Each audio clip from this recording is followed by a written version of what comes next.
Bonjour, amis lectrices et lecteurs de Raïna. Aujourd'hui, nous sommes à la librairie d'Ijtihad de la rue Hamani, ex-la rue Charas d'Alger, en présence de monsieur, notre ami Boussard Ouadi. Nous profitons de cette occasion pour animer avec lui un petit entretien au sujet du livre et notamment de la loi, le projet de loi relatif aux activités au marché du livre, qui a fait l'objet déjà d'un écrit de la part de M. Ouadi et d'un appel fait sur le net et dans la presse écrite, où il attire l'attention et appelle les citoyens à faire tout le possible pour retarder ou annuler ce projet de loi, car, je le cite, il est liberticide et voilà. Donc, Monsieur Boussard, la première question que je pose, y a-t-il des suites à votre appel ou des échos dont vous pouvez nous faire part pour les lecteurs de Raïna? Les suites, malheureusement, elles ne sont pas très importantes, elles ne sont pas encore suffisamment conséquentes, mais il y en a eu quelques-unes quand même. Il y a quelques sites sur le net qui ont repris l'appel. Il y a beaucoup de mailings, d'amis qui me font part de leur soutien et donc ils diffusent l'étude, l'analyse critique que j'ai publiée concernant cette loi. Mais dans la profession, c'est pratiquement silence radio. Il y a très très peu de soutien. Tout le monde fait l'autruche, ne veut pas s'exposer. Surtout qu'on est en plein salon du livre aujourd'hui. Ils ne veulent pas saturer les foudres certainement. Et dans la presse, il y a un très très petit frémissement, mais il n'y a pas vraiment. Il y a quelques journalistes qui me disent qu'ils veulent faire des papiers longs pour la semaine prochaine. Donc j'ai eu quelques entretiens, je vais peut-être en avoir en début de semaine prochaine. Mais on ne peut pas dire qu'il y ait mobilisation pour le moment. Alors que le danger est vraiment important. Je remercie vraiment les camarades de Raïna. Il faut vraiment aller au fond. Ce n'est pas un problème secondaire ou la superficielle. Il faut aller dans le fond de ce projet de loi liberticide et montrer de façon simple, claire de tout le monde en quoi cette loi est pernicieuse, liberticide et dangereuse. Pouvez-vous, M. Boussard, nous résumer en quoi ce projet de loi est liberticide? Alors, il y a une idée vraiment très simple à faire passer, que les gens comprennent. Il y a des aspects techniques et tout, tel article qui dit ceci, cela. À la limite, c'est relativement secondaire. C'est dans l'esprit même de la loi, c'est dans l'exposé des motifs de cette loi, il est dit clairement, pour les pouvoirs publics, il s'agit d'encadrer le monde de l'édition et du livre. Il s'agit pour les autorités politiques du pays d'encadrer. Et le mot à lui seul est significatif. Ensuite, dans plus de 20 articles sur 62 que compte cette loi, il est dit clairement que pour éditer, pour créer une maison d'édition, pour importer, pour ouvrir une bibliothèque, etc., pour une multitude d'actions quotidiennes que nous vivons aujourd'hui, tout à fait normalement, il nous faut, préalablement à toutes ces actions, demander des visas, demander des autorisations, demander des libertés auprès de telle ou telle administration. Ça veut dire quoi? Ça veut dire qu'on introduit pour la première fois dans le commerce, parce qu'il s'agit de vendre des livres, c'est du commerce, préalablement à toute action, demander à l'administration d'intervenir. C'est-à-dire que, par principe, nous sommes, il y a un article 9 qui dit ça, des dangers pour la Constitution, des dangers pour la religion, des dangers pour la sûreté nationale. Le livre est exposé comme quelque chose de dangereux qu'il faut mettre sous surveillance et pour lesquels l'éditeur, l'auteur, l'importateur sont sous surveillance permanente. Voilà l'esprit liberticide de cette loi.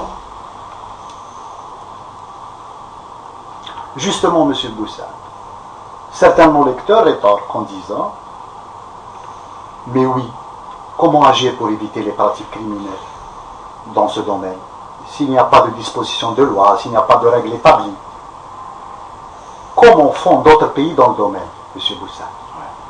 Alors, comment, c'est une question essentielle, merci de la poser, parce que c'est ça qui est un peu dans l'esprit de tout le monde, on n'ignore pas que le livre peut être un vecteur de propagande nocive, un vecteur porteur d'idéologie rétrograde, qui menace les jeunes, qui menace des tas de populations vulnérables. C'est vrai, mais ça, pour faire une image un peu simple, c'est comme le code de la route.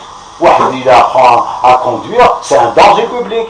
Mais est-ce que le policier, avant chaque feu rouge, va lui dire « Asma, je vais te demander l'autorisation, tu vas me demander l'autorisation d'arrêter à un feu rouge, au lieu de ne pas brûler une ligne continue ». Non, il faut faire des erreurs, il faut enfreindre le code de la route, il faut enfreindre les lois fondamentales, c'est-à-dire la Constitution, le code civil, le code pénal, etc., pour pouvoir après dire « Monsieur, vous avez enfreint la loi ». Donc, pour cette loi sur le livre, il n'y a pas besoin de dire il est interdit ceci, il est interdit cela.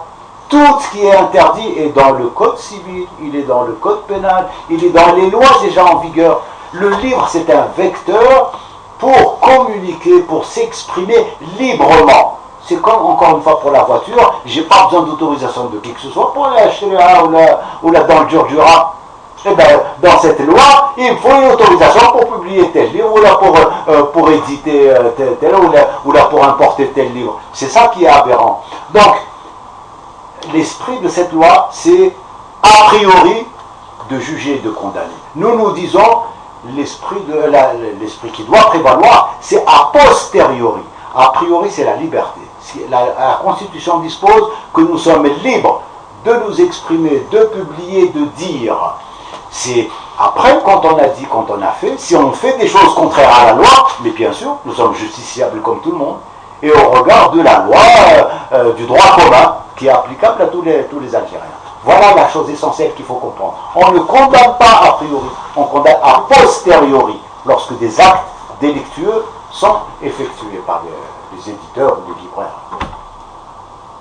Merci M. Boussard. Hier, à l'occasion de l'inauguration du SILA, M. Sellel, le Premier ministre, a tenu à apporter son soutien justement à cette loi en discussion au niveau de l'APN et à rassurer les éditeurs quant aux mesures qu'il va prendre pour soutenir l'exportation du livre. Il a dit, je cite, « Nous allons demander au ministère du Commerce de consacrer un chapitre au livre dans le fonds de soutien à l'exportation. » Que pensez-vous, M. Boussard?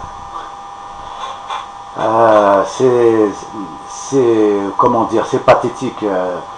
On peut donner crédit aux hommes politiques, quels qu'ils soient, les premiers ministres, les ministres, etc., d'avoir de la bonne volonté, de vouloir faire. Et appelons ça, c'est très bien. Mais ce que démontre ce type d'affirmation, c'est une méconnaissance, mais terrible, terrible de la situation dans laquelle on vit. Comment parler d'exportation dans un secteur où on n'est même pas capable de satisfaire 20% des besoins en connaissances, en sciences, en technologie? On ne sommes pas capables de produire le savoir suffisant pour nos universités, pour nos écoles, et on va aller exporter. Exporter quoi? Exporter qui? Les seuls auteurs exportables, ils sont déjà exportés. Katb Yassine n'est jamais édité en Algérie. Les œuvres de Katb Yassine, de Dib, de Assia Djbar, on ne les a pas dans nos librairies. Ils sont chez Gallimard, chez Albin Michel, ils sont au Liban, ils sont en Syrie, ils ne sont pas chez nous. Donc, les cerveaux qu'on a, ils sont ailleurs. Le drame, chez nous, comment voulez-vous parler d'exportation? C'est la fable de La Fontaine. La grenouille qui voulait se faire aussi grosse que le bœuf. La grenouille, elle veut se faire aussi grosse. Comment tu peux parler d'exportation alors qu'on n'a même pas une production suffisante pour satisfaire les besoins de notre population? Toujours lors de l'ouverture du SILA, monsieur Boussard, la ministre, Mme Khalida Toumi, à propos de la nouvelle loi sur le livre, elle dit que ce sera un instrument juridique qui permettra à l'État d'aider les éditeurs, les libraires, les distributeurs, à mieux faire circuler les ouvrages. Khalida Toumi a estimé que ceux qui ont critiqué la loi sur le livre ne l'ont pas compris. Elle cite l'un d'eux pour dire qu'il confond, parce que c'est un intellectuel arabisant qu'il a confondu entre librairie et bibliothèque. disant que bien sûr la ministre doit autoriser l'ouverture d'une bibliothèque, mais pas d'une librairie. Elle n'a jamais interdit une librairie. Que pensez-vous, M. Boussaïd? Ben, je crois que j'ai envie de retourner le même, parce que c'est beaucoup de mépris, de condescendance à l'égard des confrères de parler de cette façon, de la façon dont ils parlent, et j'ai envie de lui renvoyer la même image.